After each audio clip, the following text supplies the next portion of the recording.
Alma Angeles. Welcome to Eagle News International. Good evening, CJ. Good evening, Alma, and good evening to everyone joining the broadcast. Here are tonight's headlines. U.S. President Joe Biden said he could not guarantee the outcome of emergency evacuations from Kabul. The Department of Health said COVID-19 cases would continue to rise even if the national capital region was under the strictest lockdown. A swath of U.S. East Coast, including New York City, was under alert due to approaching Storm Henry, which is expected to become the first hurricane to hit the New England area in decades. And every day for a year, a Japanese diplomat has posted a near-identical Instagram video of the paper crane he has folded that day, a kind of meditation in origami. To everyone, expressing my sympathies. Eventually,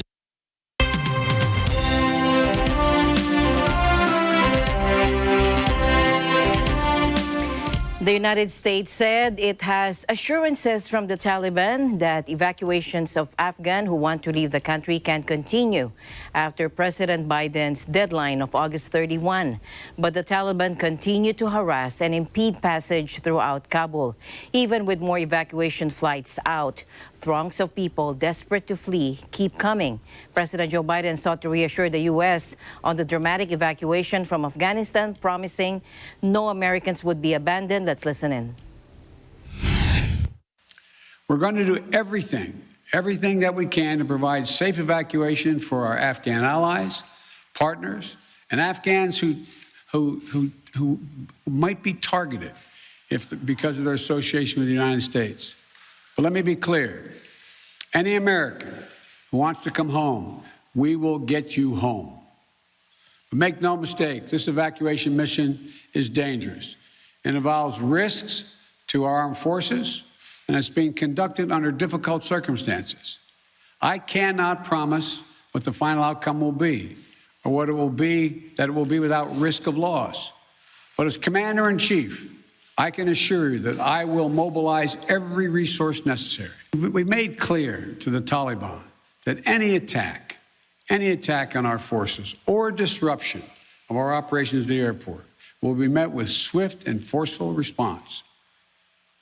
We're also keeping a close watch on any potential terrorist threat at or around the airport, including from the ISIS affiliates in Afghanistan who were released from prison when the prisons were emptied. We're also trying to get out as many NGOs, non-government organizations, women's organizations, et cetera. We're doing all we can. In the meantime, Secretary Blinken and I am going to be working with our allies to see to it that we can bring international pressure on the Taliban they're looking to gain some legitimacy. They're going to have to figure out how they're going to maintain that country. And there's going to be harsh conditions, strong conditions we're going to apply, and it will depend on whether they get help based on whether or not how and well they treat women and girls, how they treat their citizens. Why haven't you ordered the military to expand the security perimeter around the Kabul airport? Do you have any plans to do so, given that will likely require more U.S. troops? And are you considering rescue operations to recover Americans and Afghan allies stuck behind Taliban checkpoints? The answer is yes to the last question. We're considering every opportunity and every means by which we could get folks to the airport. That's number one. Number two, the reason why we have not gone out and started and set up a perimeter way outside the airport in Kabul is that it's likely to draw an awful lot of unintended consequences in terms of people who, in fact, are not part of the Taliban. We've been in constant contact with the Taliban leadership on the ground in Kabul, as well as the Taliban leadership at Dahau. Still, the scene around Kabul's airport remains chaotic and dangerous despite the thousands of U.S. troops now deployed to secure it. And many people trying to flee the country are simply unable to make it to the tarmac to be evacuated. 6 days after the Taliban took back power in Afghanistan, the flow of people trying to flee their feared hardline Islamist rule continued to overwhelm the international community. Traffic, people, and checkpoints choked roads to the airport, while families hoping for a miracle escape crowded between the barbed wire surrounds of an unofficial no man's land separating the Taliban from U.S. troops and remnants of an Afghan Special Forces brigade helping them. Video of a U.S. soldier lifting a baby over a wall at Kabul's airport offered the latest tragic imagery of this utter despair following horror footage of people hanging onto the outside of departing planes. Now, President Biden had set a deadline of August 31st to completely withdraw all troops from Afghanistan, but he flagged this could be extended to continue the airlifts. The White House said about 13,000 people have left on American military aircraft. Thousands of others have fled on other foreign military flights.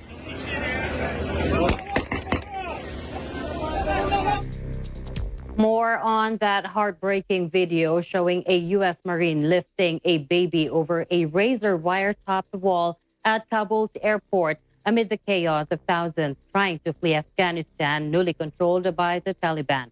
Pentagon spokesman John Kirby said the Marines were told the unidentified baby was sick and were asked to help.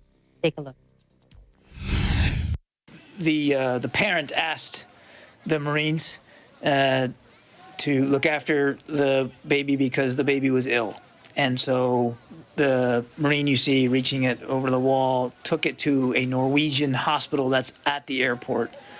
They treated the child and returned the child to the child's father.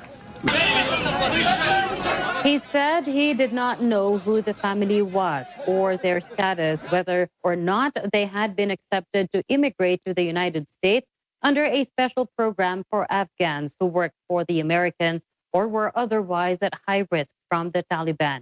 While the video of that act appeared to be independently filmed, the U.S. military released several other officially approved photographs of soldiers helping out children of people hoping to escape Afghanistan. In one, a soldier is, or in his combat gear, sits with a blanketed baby in his arms, smiling at the child like the father of a newborn, while his fellow soldiers stand nearby on alert. In another, two female American soldiers hold babies in their arms. Still another depicts one of the U.S. troops giving water to a little boy. The office or the official Pentagon images stood out amid a stark lack of independently taken pictures from inside the airport, where thousands of people waited Friday amid difficult conditions to board U.S. C-17 cargo aircraft bound for Qatar. In the Gulf state, they will still face days of waiting to be cleared by U.S. immigration officials. Meanwhile, U.S. troops briefly exited Kabul airport at one point during ongoing evacuation operations to retrieve 169 people from inside the city, according to Pentagon spokesperson John Kirby during a press briefing. Again, let's listen in. He's referring to a small number of people that our troops that were very close to the perimeter, the perimeter of the airport, very close. And in a short amount of time, with a short amount of distance, some of our troops were able to go out there and retrieve them and bring them in. What happened was they were really just outside the wall. It wasn't very far to go. It was in a relatively short period of time, and it wasn't a rescue so much as assisting them getting onto the field.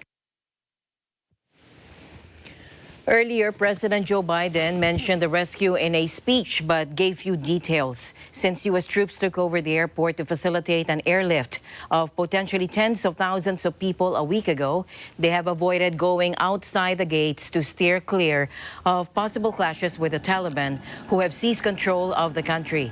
The Pentagon says the U.S. commander on the ground in the airport is in frequent contact with the local Taliban commander to make it easier for Americans and Afghans with U.S. visas to reach the airport to leave. NATO allies have deployed enough planes to airlift foreign nationals and their Afghan colleagues from Kabul, but ground access to the airport is a big challenge, the alliance's chief said yesterday. Secretary General Jens Stoltenberg, speaking after a video conference of NATO foreign ministers, also said some allies were pushing for more time to complete their evacuations. Take a look. Allies are ready to receive Afghans and also ready to send down planes and help to evacuate. The big challenge is to get people on those planes. The limiting factor is not the lack of planes. The limiting factor now is actually the ability to get people into the airport process and on the planes. The US has stated that the timeline ends on the 31st of August, but several allies raised during the discussion today the need to potentially extend that to be able to get more people out. The eyes of the world are on Afghanistan.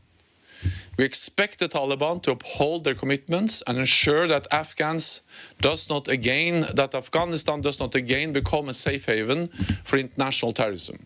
Over the years, NATO's presence and support of the whole international community have allowed Afghans to make unprecedented social, economic and political progress. Any Afghan government which attempts to undo this progress risks international isolation. After the video-linked meeting, NATO's 30 members issued a statement calling on those in positions of authority in Afghanistan to respect and facilitate their safe and orderly departure. But how long that allied military deployment remains at the airport is open to question. The United States provides the bulk of the forces defending the perimeter of what has become Afghanistan's last link to the outside world and last hope for refugees. Britain and Turkey also have military contingents at the airport, and Germany, France, and other allies have been relying on the facility as they run missions to secure evacuees. Taliban fighters control all access roads, and a UN report suggests that the group is going door to door in Kabul, hunting for those who worked with NATO diplomats and military. Meanwhile, more than 1,600 people have been brought to safety so far by German armed forces from the Afghan capital, that according to the German government spokesman, Ulrich Demmer.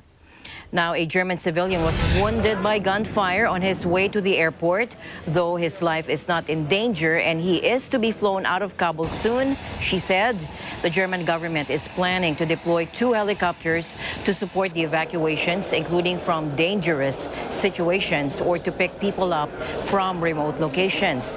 The United Kingdom, meanwhile, said it has evacuated 1,615 people since Saturday, including 399 British nationals and their dependents, 320 embassy staff, and 402 Afghans. A Spanish commercial plane carrying 110 people, mainly Afghans who work for the Spanish embassy in Kabul, and their families landed in Madrid Friday afternoon, according to the government. Spain's airbase at Torrejón de Ardoz can house around 1,000 people and will be a hub for Afghan refugees being taken in by EU member states. Switzerland, meanwhile, said it would send a plane to the Uzbek capital Tashkent on Saturday to repatriate Swiss and other evacuees from Kabul.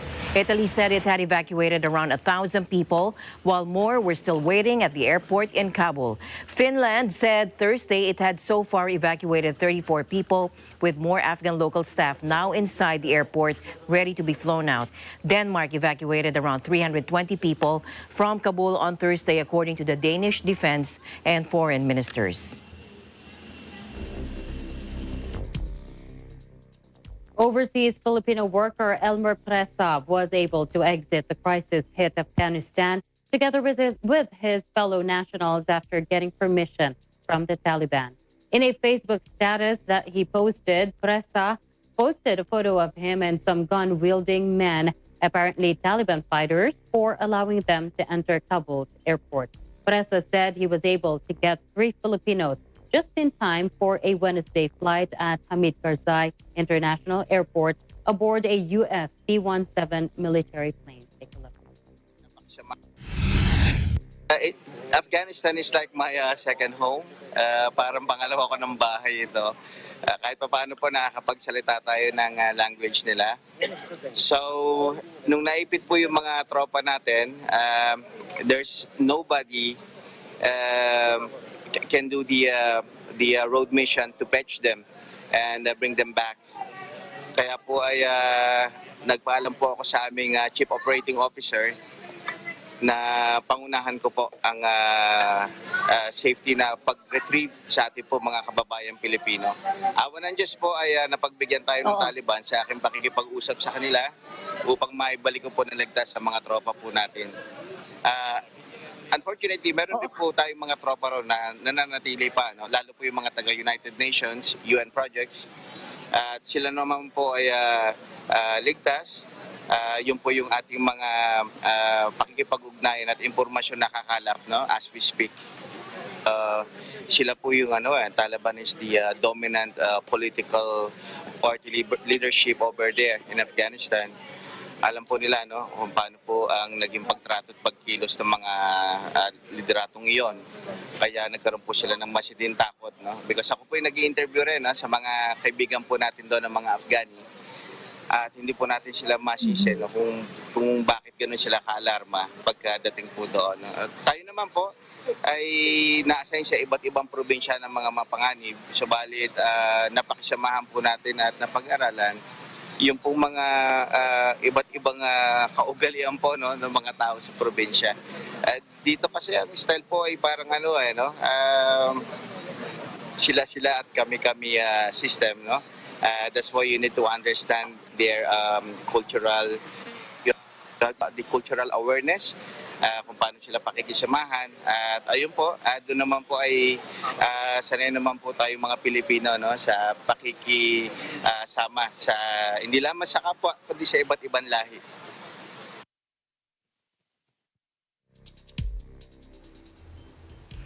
Meanwhile, Taliban co-founder Mullah Abdul Ghani Baradar arrived in Kabul today for talks on establishing a new inclusive government in Afghanistan, according to a senior official. Other senior Taliban leaders seen in the capital in recent days include Khalil Haqqani, one of America's most wanted terrorists, with a $5 million bounty on his head. Pro-Taliban social media feeds showed Haqqani meeting Gulbuddin Hekmatyar, a former bitter rival during the brutal civil war of the early 1990s, but still influential in Afghan politics. A senior Taliban official told AFP that Baradar would meet jihadi leaders and politicians for an inclusive government setup.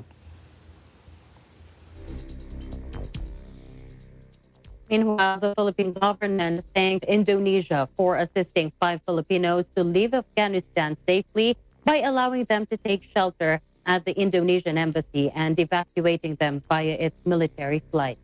In its latest bulletin, the Department of Foreign Affairs said the 5 took shelter at the Southeast Asian nation's embassy in Kabul while waiting for a plane that would fly them out of the Afghan capital.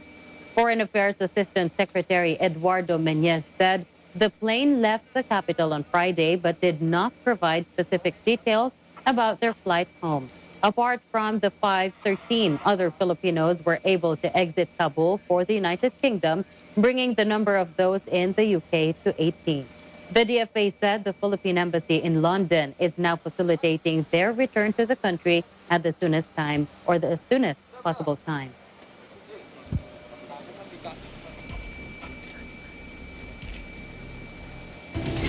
And the news continues here on Eagle News. We'll be right back.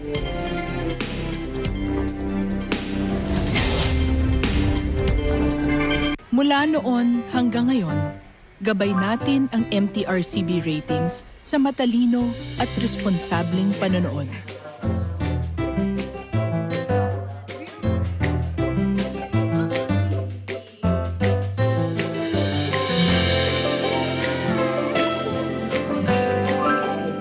Sa tamang pagsunod sa MTRCB ratings, ginagawa nating ligtas at makabuluhan ang panonood ng bawat miyembro ng pamilyang Pilipino. Lumipas man ang panahon, hanggang may pamilyang Pilipino, andyan ang MTRCB. The Bundesliga will start up again. It would be great if we had full stands and to sing our battle songs. Oh, and more goals wouldn't hurt either. A surprise would be great too. The Bundesliga highlights. Kickoff. Events happen around us all the time. In our community, in our country, around the world. Events that affect people, move communities, or simply inspire us. Interesting events that people need to know. In these interesting times, we continue to be a competent partner in delivering news about these events. Fast, accurate, balanced. Eagle News, because we live in interesting times.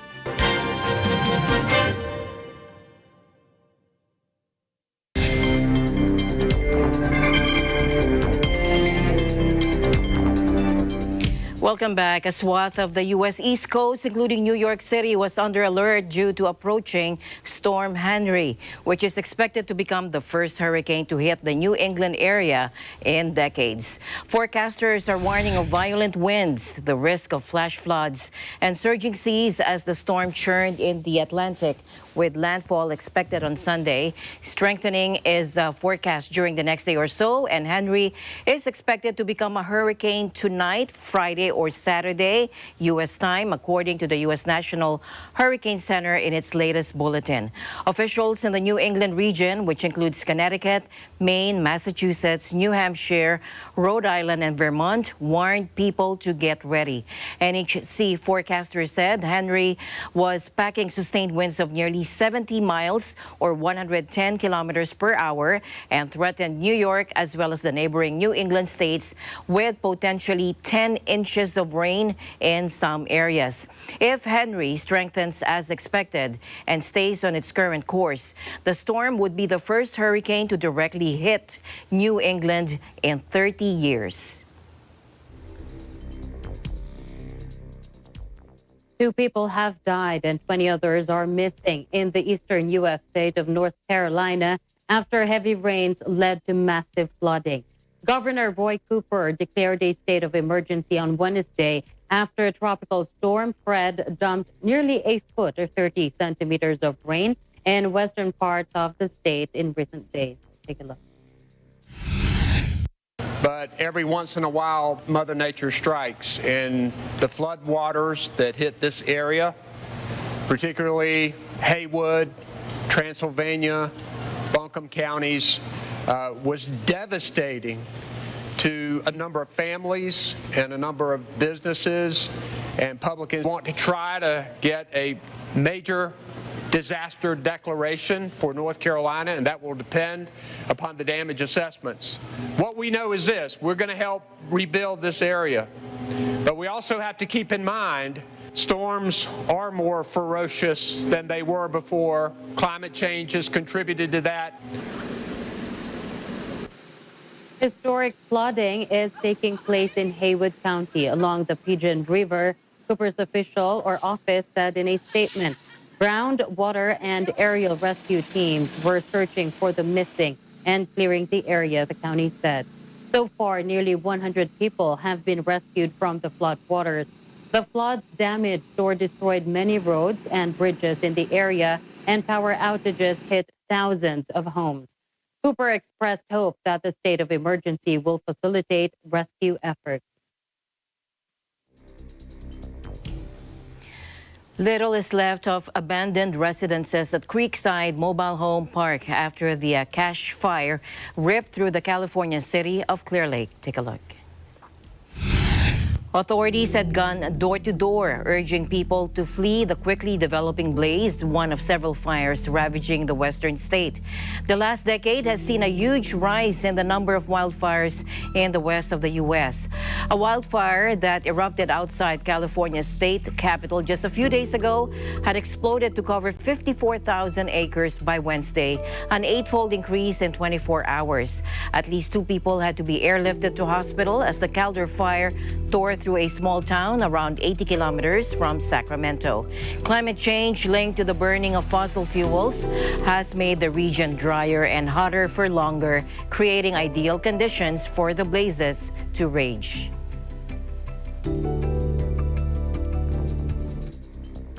In pandemic news to the U.S., San Francisco became the first major city to enforce vaccination checks at restaurants, bars, and gyms. Patrons using indoor facilities must prove they're fully vaccinated. It follows a number of top safety measures San Francisco imposed since the beginning of the pandemic. The city and its neighboring counties in the Bay Area were the first in the U.S. to issue a stay-at-home order and was the first big city in the nation to require all city employees to be vaccinated without the option of testing regularly. Meanwhile, with the new U.S. school year beginning, President Joe Biden warned governors who oppose student mask requirements that they could face legal action for intimidating educators seeking to protect children against COVID-19. Take a look. But as we head into the school year, remember this. The Centers for Disease Control and Prevention, the CDC, says masks are critical, especially for those who are not yet vaccinated, like our children under the age of 12. So let's put politics aside.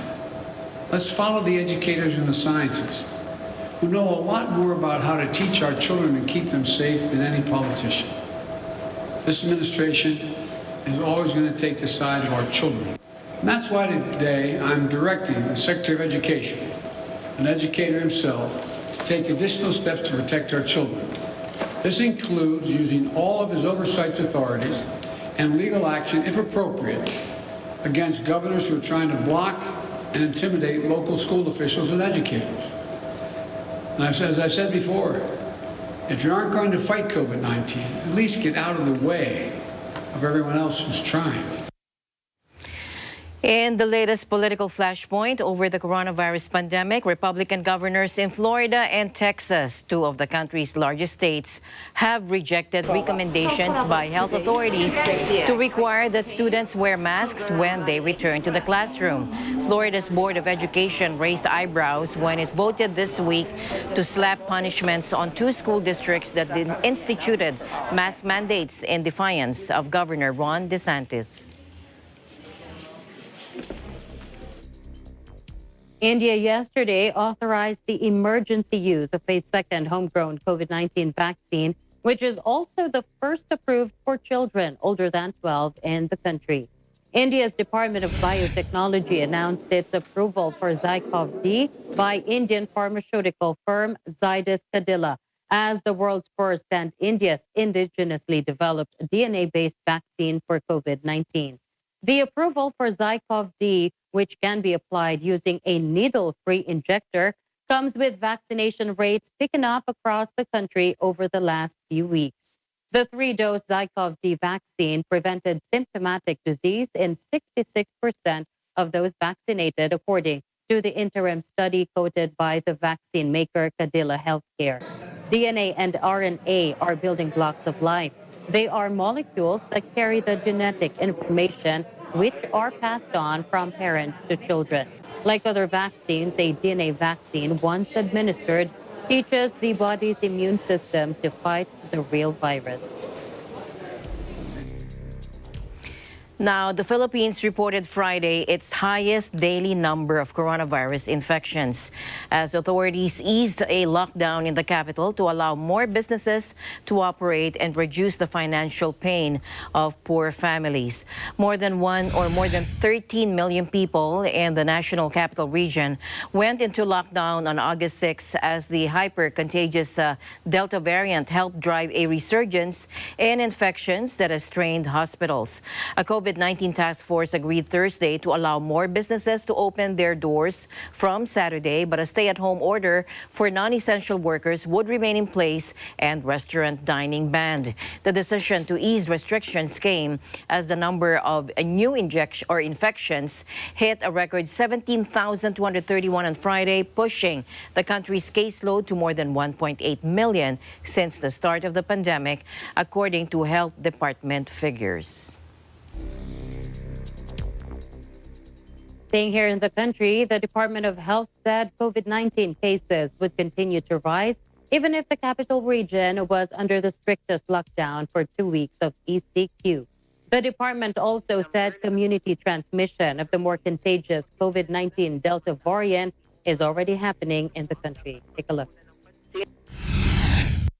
Base po dun sa mga nakukuha nating samples, no, and the results coming from the Philippine Genome Center, mukhang yan po talaga yung pinapakita na, no, that the community transmission is there. But as I always say, mula pa naman po nung umpisa, we treat it already as a community transmission. At yun na po yung mga aksyon na ginagawa natin.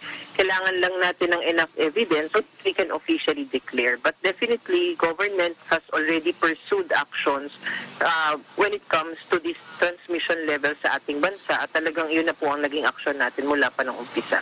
Pag tinignan ho natin ang mga numero, wag natin tignan yung cumulative number. Let us look at the active number of cases. So pag tinignan ho natin, tumataas ang aktibong kaso, ito po ang dapat pagtuunan ng pansin ng ating gobyerno para po natin ma-accommodate, no, lahat kung sakali sa iba't ibang facilities na meron tayo sa ngayon. Pag tinignan ho natin ang ating mga projections, mukhang tataas pa rin po talaga ang mga kaso sa mga susunod na araw. Kaya dapat talaga yung paghahanda ay naandyan pa rin. Atin pong tinutugunan lahat po ng aspeto ng ating response so that we can prevent further increase in the number of cases.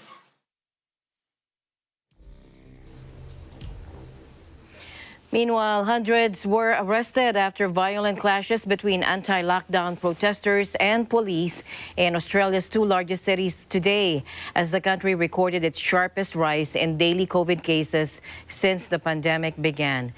Sydney State of New South Wales posted 825 infections, a record for the entire country, a day after authorities extended the city's lockdown until at least September to try to head off the Delta variant. An increasing outbreak in Melbourne State of Victoria also prompted stay-at-home orders to be extended across the entire state on Saturday. But Melbourne's public health orders didn't deter thousands from venting anger in a march against the lockdown rules, with police using pepper spray in violent clashes with protesters. 7 officers were injured and more than 200 people were arrested in the violent and unlawful protests, according to Victoria Police in a statement. In Sydney, meanwhile, more than 1,500 police flooded the city, setting up roadblocks and making dozens of arrests, as around 250 gathered there, according to New South Wales Police. Sydney-siders were plunged into lockdown in late June, and restrictions now reach across 2 states and the nation's capital, affecting over 15 million people. In other COVID news, the tiny Pacific nation of Palau reported its first cases of coronavirus Saturday, losing its prized status as one of the world's few COVID-free countries as authorities appealed for calm. 2 travelers who tested positive after arriving from Guam have been placed in quarantine along with their known contacts. The Ministry of Health urged everyone to remain calm after deciding against imposing lockdown measures. With more than 80% of the 18,000 population fully vaccinated, President Surangel Whips insisted the remote island state has been COVID-free but is now COVID-safe. The infected travelers tested negative 72 hours before departure, but were positive when they had a compulsory test 5 days after arrival. Palau protocols demand that in the first 5 days after arriving, people wear masks and avoid crowds. The country is not able to determine which strain of the coronavirus the new cases are, and a sample has been sent to the United States for analysis. Palau, situated about 1,000 kilometers or 600 miles east of the Philippines, was one of the few countries to avoid COVID-19 after closing its borders early in the pandemic, despite the huge cost to its tourism-reliant economy. In other news, the risk of spread of the lethal Marburg disease detected in Guinea is high, according to Dr. Matshidiso Moiti, West Africa's first recorded case of the virus, which belongs to the same filovirus family as Ebola, but is somewhat less deadly. It was confirmed on August 9. Let's listen in. The case of Marburg reported in Guinea is the first such case to be reported in West Africa. As WHO, we've assessed the risk of spread as high at that national level and across the African region, considering the porous borders and fragile health systems in the countries. The virus, which is carried by bats and has a historic fatality rate of up to 88%, was found in samples taken from a patient who died on August 2 in Guinea's southern Gekadu prefecture. No treatment or vaccine exists for Marburg, whose symptoms include high fever and internal and external bleeding. The incubation period of the virus, the interval from infection to onset of symptoms, varies from 2 to 21 days. The WHO warned last week that the critical time period had begun, during which anyone exposed to the virus would most likely develop symptoms.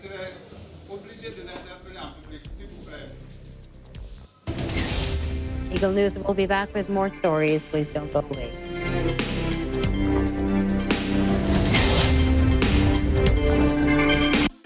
Factual. We have to defeat the virus everywhere. Timely information. Balanced, not only in the country, but also abroad. I'm certain of one thing. Interviews that people need to know. Watch Aguila Pilipinas, a 1-hour newscast of reports coming from regional hubs in Luzon, Visayas, and Mindanao. Know the important updates in Asia in ASEAN in Focus.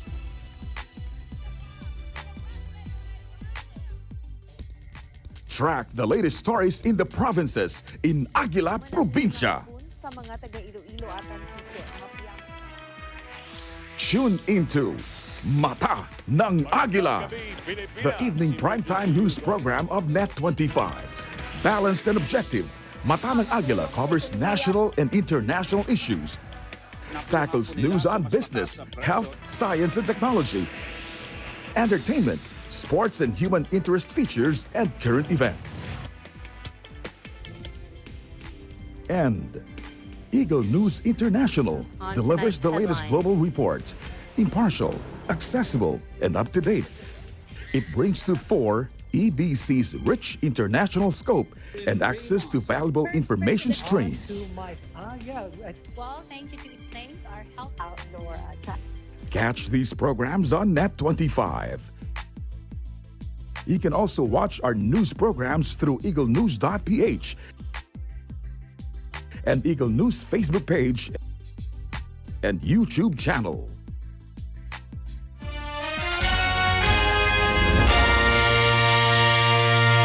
Mula noon hanggang ngayon, gabay natin ang MTRCB ratings sa matalino at responsableng panonood.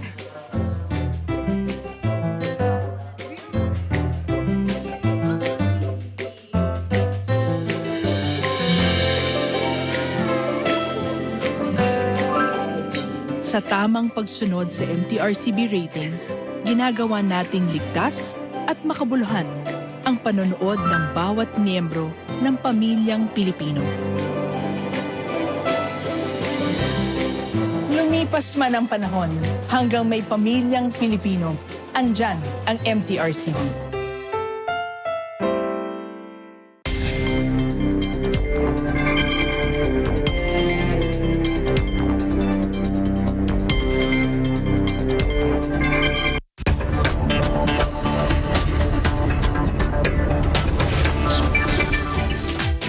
Welcome back to the news. A super tanker that blocked the Suez Canal is heading back to Asia, according to authorities, 5 months after it became wedged across the vital waterway and crippled world trade. The MV Ever Given had successfully crossed the canal after unloading its cargo in Britain and was now on its way to China, Suez Canal Authority Chief Osama Rabi said on Friday. Rabi said that the vessel's passage on Friday was overseen by senior guides of the authority. The Ever Given, a behemoth with a deadweight tonnage of 199,000, got stuck diagonally across the canal during a sandstorm on March 23. A round-the-clock salvage operation took 6 days to dislodge it. After it was freed, Egypt seized the ship and demanded compensation from owners Shoei Kisan Kaisha for lost canal revenues, salvage costs, and damage to the waterway. The term of the deal were not disclosed publicly, but Egypt had originally demanded more than $900 million in compensation, which it later reduced to $550 million.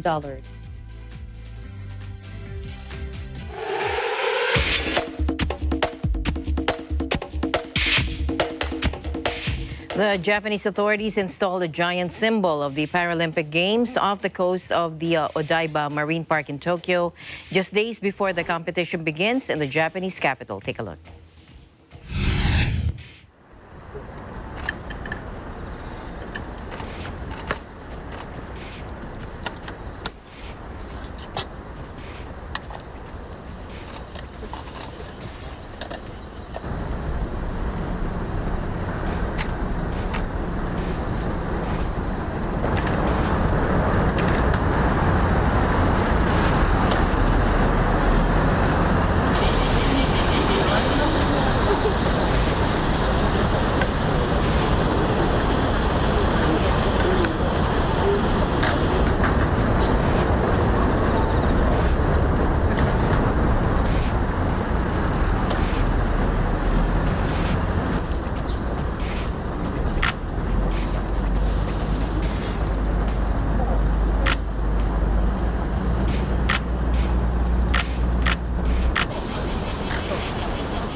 Every day for a year, a Japanese diplomat had posted a near-identical Instagram video of the paper crane he has folded that day.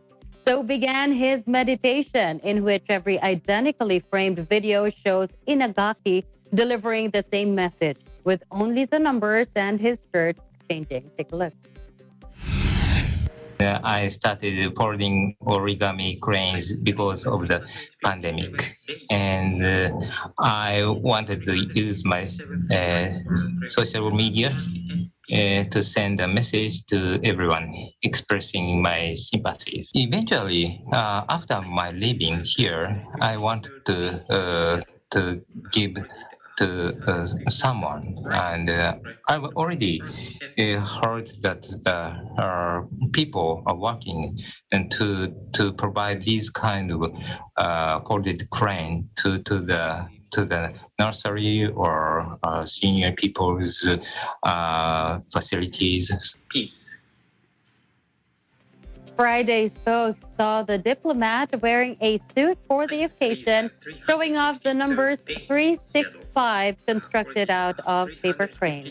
Each folded crane is dated and preserved in a large box, but at the end of his Seattle posting, Inagaki says he would like to donate his works. Until then, he will keep on folding, much to the delight of his nearly 900 followers. And a Californian community organization, El Sol, is bringing a Hollywood-style twist to the fight against COVID-19. With its new play, Captain Empath versus COVID-19, the show seeks to combat misinformation surrounding coronavirus vaccines and encourages people to get jabbed. Take a look.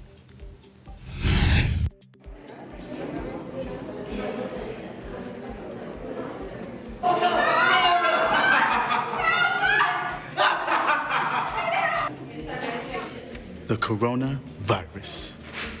It is my duty to protect the community from the likes of you. But who's going to stop you? You made a vaccine. Please, kids. We got the vaccine here with us. You don't got to go far to get it anymore. You got to go with. But what about the rest of them? They'll never get vaccinated, and they'll continue to take over the world. We take the stage just to do an education, to educate children, to educate parents, that to trust the vaccine. We know there's a lot of misinformation on social media. There's a lot of influencers who don't want you to get vaccinated, but not being vaccinated puts the whole family at risk. So that's what we're doing here. We're just educating our community, our family, and especially kids. Go, Daddy, go! You got it! You got it! You got it! Get it out of here! Most of all, stay safe!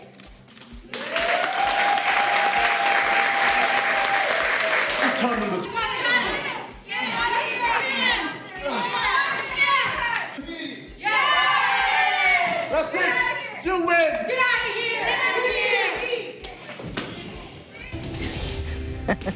What a very fitting name, Captain Empath. Yes. Empath, of course, you know, for the benefit of our audience, means that you feel the pain that other people feel. So, you know, as we all know, this pandemic is a shared experience for the whole world. Yeah, it's a good way to have the kids remember the right information on vaccines and getting vaccinated.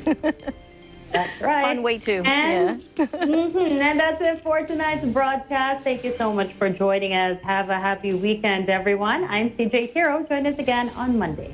At the end of the day, as I always say, there remains so much more to be grateful for. Have a safe and happy weekend. As CJ says, I'm Alma Angeles, and we live in interesting times.